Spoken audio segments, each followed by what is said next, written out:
For centuries, human knowledge creation demanded the inherent friction of searching, making errors, and undergoing extensive, painstaking, and constant revision. Generative AI removes this struggle by providing instantaneous, coherent answers, allowing the user to bypass the slow process of deep comprehension. This lack of friction quietly reduces the neurological training load required to develop independent critical thinking and navigate systemic ambiguity. AI functions as a pervasive epistemic infrastructure, actively reframing how identity and autonomous reasoning are constructed across generations. This chart shows the expertise duality. AI amplifies experts with existing internal architecture, compounding their capabilities. But for novices, lacking this scaffolding leads to the sovereignty trap.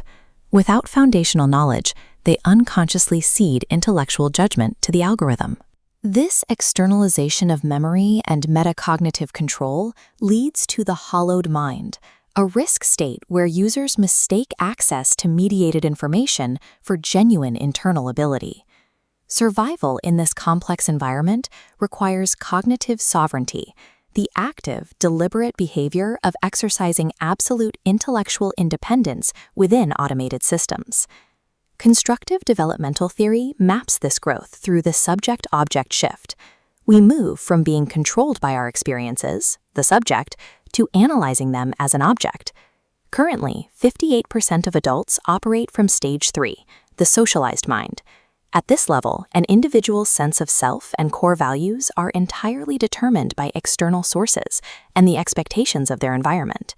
This makes the stage 3 mind catastrophically vulnerable to AI. When a system presents structured, confident output, the socialized intellect adopts it as truth to maintain equilibrium.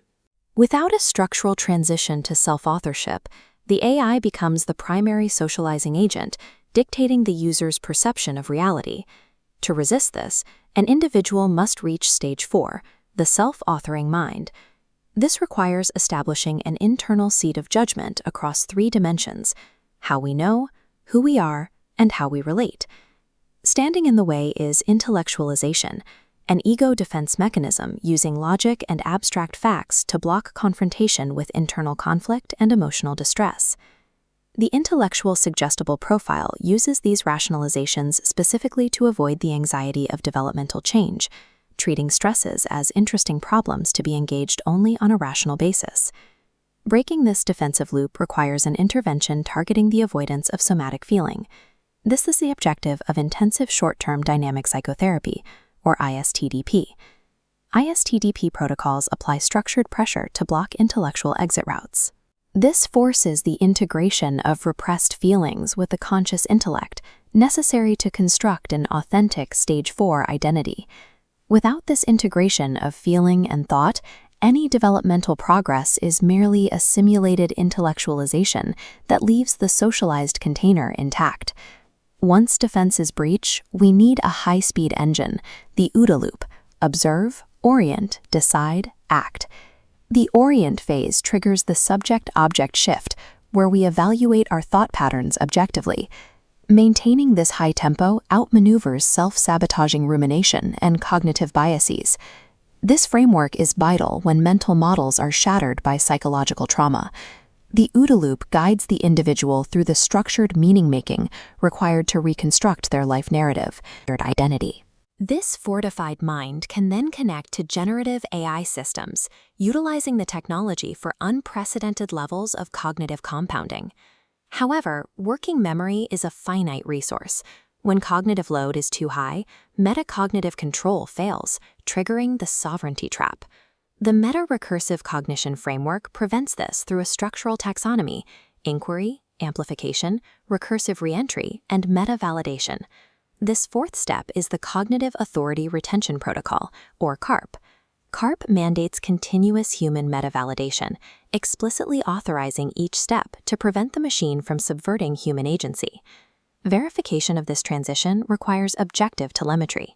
Changes in self-representation are directly reflected in linguistic markers, such as the shift from passive to active pronoun usage and present tense temporal focus. Monitoring these markers helps prevent frame collapse, a state where foundational perceptual structures disintegrate as the user projects their own latent archetypal traumas into the machine's mirrored output.